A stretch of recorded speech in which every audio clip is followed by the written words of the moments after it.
The Startup Retro is a new podcast from the team behind Overnight Success. A weekly show where we help you level up on the Australian startup ecosystem by giving you an insider's view on Aussie startups and venture capital. I'm Will Richards. And I'm Gemma Clancy. At OS, we curate the most important news and announcements across the ecosystem and explain a bit of useful context behind them. The Startup Retro podcast will follow a format familiar to our readers of the weekly newsletter, but offer an opportunity for much more discussion. So, if you want to keep your finger on the pulse of all things happening Aussie startups and venture capital, start your week by listening to the Startup Retro. New episodes every Monday, starting the 1st of July. The Startup Retro is brought to you by Day One, the podcast network for founders, operators, and investors. Hi, it's Chris Titley here as part of the Fintechfun podcast series. I'm with Justin O'Donnell, CEO or MD or big boss or whatever you want to call it, Justin, of Doshii. Thanks for having me. No problems at all. Doshii, Justin, I'd like to firstly touch on the business itself, the history and the origins of it, and how then you intertwine with it all. Totally. So I think starting with the history of Doshii, so this is our 8th year in operation now, started by Sean O'Mara, who, like, serial genius around hospitality, started Impos, found a big problem in the point of sale business where there are so many apps that are popping up, and how do you actually start managing all those integrations? And there's actually a market problem. So not just for Impos, but all of the market where there's hundreds of apps that serve different business purposes, and managing all those integrations directly becomes very difficult. So he started the second business, which was Doshii. And just over 2 years ago, X15 Ventures, part of CommBank, acquired the Doshii business, and we've started growing rapidly. So the team going from a team of 5 to we're over 60 now, focusing on all POS in Australia, signing up. We're about 85% of the addressable market we can now access through all of the POS relationships that we've signed up. And then I think also the flip of that is with that credibility comes a number of different apps that have signed up, especially the biggest one that we announced last week being Uber, and becoming that marketplace. So that's the history. I think I took over 2 years ago to do that scale after the acquisition. And really what we're focused on is becoming that marketplace for ventures. So for point of sale businesses, it's manage one integration to us and let us manage all of those integrations out to, we've got over 80 apps on the platform. And then the second bit is for apps, you manage to us and we give you access to all of those POSs. And then for venues, it takes less than 2 minutes to sign up, and you can connect your POS and then all of your apps, so that pretty much 3 massive benefits that kick in. One is if you take food ordering, it goes straight to the kitchen. So no more re-entry, no more errors. And then if you go into the business management side, it's like real-time data reporting around loyalty reservations, HR systems. So trying to see what people are actually putting through payments. And that's obviously where our big flow on now with CommBank is coming through. And Justin, a little bit about yourself and your background and how you then merged into the Doshii business, and how, whether you'd heard of the business before you joined, etc. Yeah, so I've had a very mixed background. So sales was my kickoff in the career, pretty much in the business banking space. So selling business loans, moved into strategy, moved into product, had the opportunity to move to Singapore and try and work out how to solve a financial inclusion problem for the Commonwealth Bank in Vietnam and Indonesia. So building business loans, unsecured, up to $50,000 to be approved in minutes, not weeks. And so we solved that business problem over a few years for a couple of banks that we had there. Then had the opportunity then to move into a role that was regional based. So helping build out new capability for CommBank in South Africa, India, China. And so spent a lot of time. We launched a whole bank in South Africa called Time. We launched credit cards in Vietnam. We expanded the business in China quite significantly. And then moved back to Australia into the strategy role within CommBank, and had the opportunity then to work with Klarna post that investment to bring Klarna to Australia. And then after that, that business was set up and it was taken over by Fran, which was a really good move. Was then moving into some other big projects, and I came in initially into Doshii after the acquisition to help it scale while we tried to find someone to run it. And that ended up being me while we were Yes. on this big search of interviewing a lot of people. So I had heard about it. I think the discussions with Sean on the acquisition had been going on for quite a long period. So I'd had a number of different meetings around different associations that he could have within CBA. So I'd definitely heard about it. But when I jumped into it, it was probably one of the more fun, and the opportunity within the business was so large, and what CBA was looking to do with it became really, really interesting. So for the first time in about 6 or 7 years, I took the move to actually stay in one job for a while. So you've sort of had a bit of a background then in fintech, broadly speaking, in technology, with Commonwealth Bank, and then through that X15 journey, I suppose, that they've been investing and acquiring businesses throughout.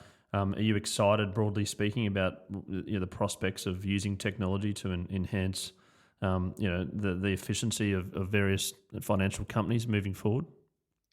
100%. I think that's X15's advantage that they would be putting forward is there is obviously a lot of opportunities when you look at businesses starting up at a point in time, and how are they going to scale? What are the opportunities? Part of being part of CommBank, but more specifically X15 Ventures, is access to the 15 million customer base. So it comes with privilege. It also comes with the right words would probably be slowing you down a tiny bit to make sure that you get it right when you do it. But very much part of the proposition that we're building and in market at the moment, we're piloting a thing called Smart Hospitality with CommBank, is building out products that will enhance what CommBank can offer its customers, which in turn will grow our business significantly. So those numbers being in market with CommBank and using a merchant terminal will require you to use Doshii. So that obviously brings a large amount of customers on board. It doesn't cost a customer anything to use it if you're a payment provider, but the service that they're accessing to be able to do it means they can actually start doing things very differently on payment devices, like pay at a SKU level versus just dividing by 4, which changes the market that they're serving. That person who wants a $300 bottle of wine for the table and not having to weirdly work out how to pay can now just touch the bottle of wine, pay for it, and then split by 4. Changes that experience, which I think is very core to CBA's growth proposition. And what X15 does is bridges the gap and make sure that the NIM startup that exists on the left does everything right so that we can operate with a company like CommBank, and that we meet what they need us to meet to be able to deal day to day. And Justin, you mentioned the sort of the ecosystem or platform that you're building in terms of add-ons and building like a store or a community around Doshii. What's the thinking around that in terms of collaboration as opposed to sort of being a market leader in a particular niche? Yeah, so there are multiple businesses around the world that do what we do. Our focus right now is win in Australia. So at all costs, let's make sure that we are the preferred partner for all POSs, and we're the preferred partner for apps, which then means venues will come to us day to day. The way that we thought to do that would be a marketplace. So we offer everything to everyone, and they don't need to pretty much go, we can put half our business through this solution, but then we have to be manual on the other side. So food ordering is the most common and logical place to start, which is where we've been playing. So the number one aggregator. So to put in like the savings for a venue. So if you sign up to some of the food ordering platforms today, the way that they operate is they put a tablet inside your venue. When an order comes through, it pings. You then see it on a screen. You manually type it into your point of sale. It then goes to the kitchen. When that's ready, you print it out. You give it to the delivery person. They take it out, or you give it to the waiter and they deliver it to the table. What Doshii has allowed is you get rid of the tablet. So if you think it might take 45 seconds to a minute to re-enter an order, there you go. You've got on a Saturday night, if you're a burger shop, you're getting 50 orders. You now literally have a full-time person re-entering orders into the system. And then human error sits between 3 and 5% for those. So you're remaking every 20 order that comes through. So or you're refunding it, and Yep. once So it's it been goes into the delivered. margin. Yep. Yep.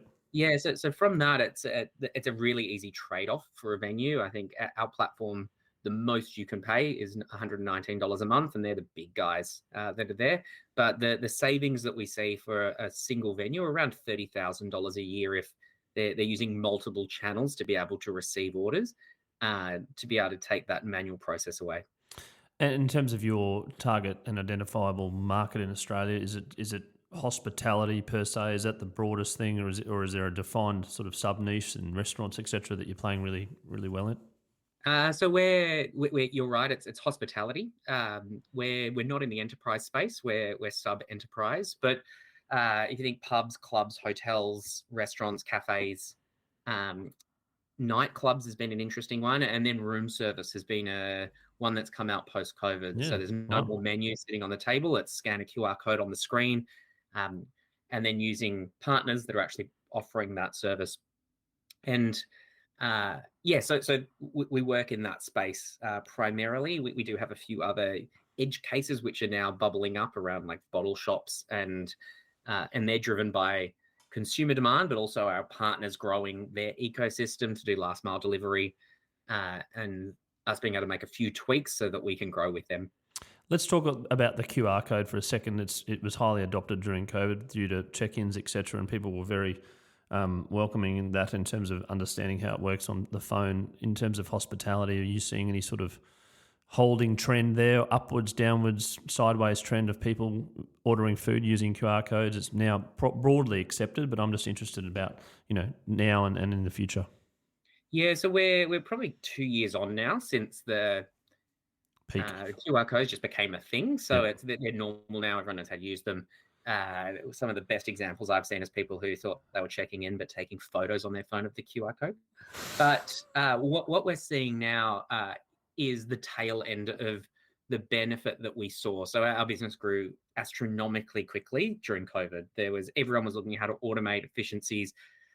Staff were disappearing, whether it's students going home if they were overseas, or they were now trying to find secure jobs in store because they were hospitality before, and now they're in retail, for example, to keep things going.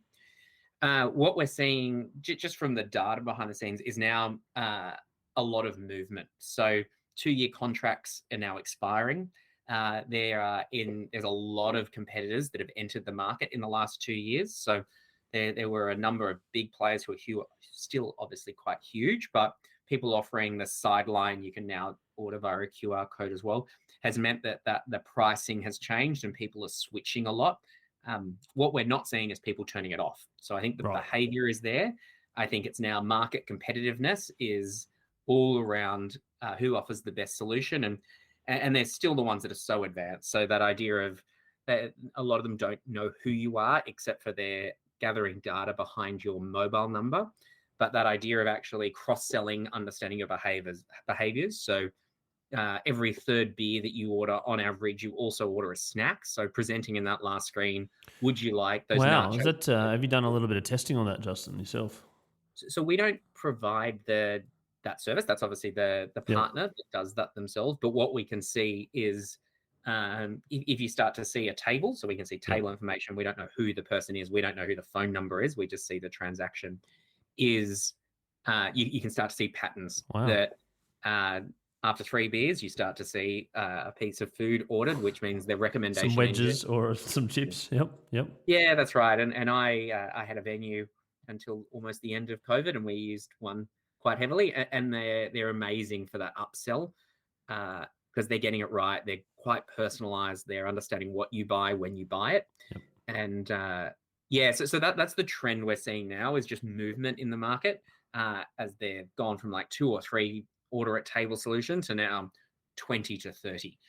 And different parties, whether it's a point of sale provider or an order from home solution, are actually now expanding their offering to be able to do it themselves, to try and disintermediate the market and own that whole of customer wallet and flow. Yeah, no, excellent. And then putting the hat on for this podcast in 12 months' time, where would you like to see the Doshii business? Is there anything you can talk about publicly in regards to what you're up to?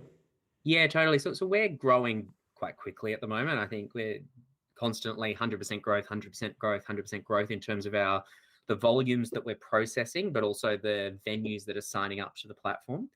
12 months time from now, I'd like it to be a significant jump in terms of we're launching, we've got a number of players that have signed up. So obviously Uber went live a couple of weeks ago. We're already reaping the benefits of that. And that partnership is very strong in terms of we have some really exciting things that are coming out with them to make it easier for their venues. But I think also the Commonwealth Bank being behind it as well. There's a lot more to talk about over the next few months and years. We've also got smart hospitality going live with CommBank. So thinking about the amount of venues that use a payments solution today and working with each of them to move them on and talk to them about the benefits of actually automating their venues. So in terms of that customer growth. And at the moment, we're also in market at the moment with a new product, which is called Menu Management, and it's a feature preview. And so what we're doing there is if you've got multiple digital menus in market, you can control them all in one place. So if you sell pizzas and you run out of pineapple, instead of logging into all the different platforms at once, you log into Doshii's Menu Manager and turn off ham and pineapple pizza. And we tell all of the different apps to turn them off at once. So it's all around automation and efficiency. And so it's becoming not just on par with our competitors, but it's actually, we're very focused on the experience and making it right for how people operate day to day, and not building it for us or for a global play. Let's build it for Australia and make sure that we win there. Yeah, that sounds exciting in terms of the data that you're getting and the analytics that you can put behind it, and the product suite that Doshii is offering. So a big 12 months ahead, Justin, and obviously you're running the show, so you get in amongst it. But when you're actually trying to switch off and not talk about data and analytics and third beers and snacks, etc., what do you get up to in your downtime, and what excites you? Yeah, totally. So I'm a non-sleeper, so I don't sleep very often. But my hobbies outside of work, so massive renovator. So So you're a bit of a handyman yourself? I wish I would be. I have a dream of being on the block one day, but the only reason for that is so that I can use apps to be able to bring tradies in to solve problems. Technology minded. And so a big flipper, and COVID was a good project place for that, because you could jump into houses a bit quicker and you could get rid of them without being in the office all day, every day.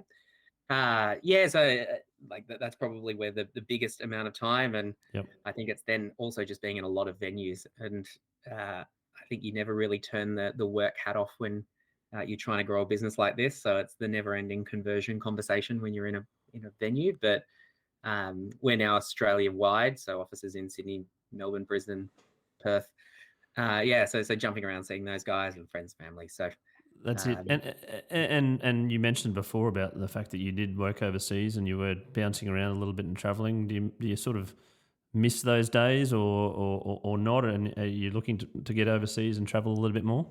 Yeah, 100%. So I did my first overseas trip to Singapore a couple of weeks ago, which was good fun, since I think for about 7 years I was at least on a plane for 20 hours a week somewhere into the world. So trying to build a bank in South Africa while living in Hong Kong was no small feat.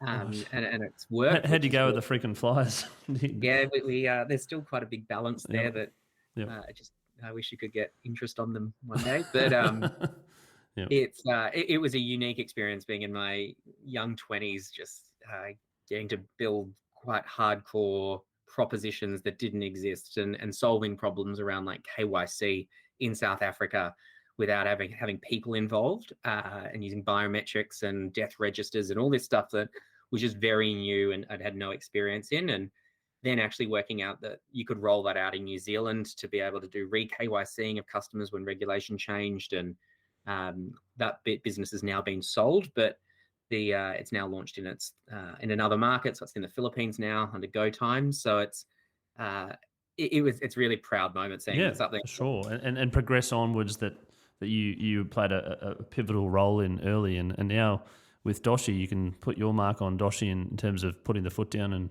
and growing exponentially again. Yeah, and even I brought some of the team that I worked with into Doshii now. So our chief operating officer ran procurement for that business. So we definitely grew a lot closer, spending time on planes and almost away from family for more than half a year at a time. but also a very unique experience, I think, as well. Excellent, Justin. Thanks for the chat today on Doshii, the history of the business, which you've gone through, the progress that you're seeing thus far as an organisation, and certainly the product pipeline and feature pipeline over the next 12 months and beyond in terms of trying to replicate that year-on-year growth of triple digits, etc. Really look forward to catching up, keeping the progress on Doshii, and look forward to catching up in person. Great. Thanks. Nice to meet you. The Startup Retro is a new podcast from the team behind Overnight Success. A weekly show where we help you level up on the Australian startup ecosystem by giving you an insider's view on Aussie startups and venture capital. I'm Will Richards. And I'm Gemma Clancy. At OS, we curate the most important news and announcements across the ecosystem and explain a bit of useful context behind them. The Startup Retro podcast will follow a format familiar to our readers of the weekly newsletter, but offer an opportunity for much more discussion. So, if you want to keep your finger on the pulse of all things happening Aussie startups and venture capital, start your week by listening to the Startup Retro. New episodes every Monday, starting the 1st of July. The Startup Retro is brought to you by Day One, the podcast network for founders, operators, and investors.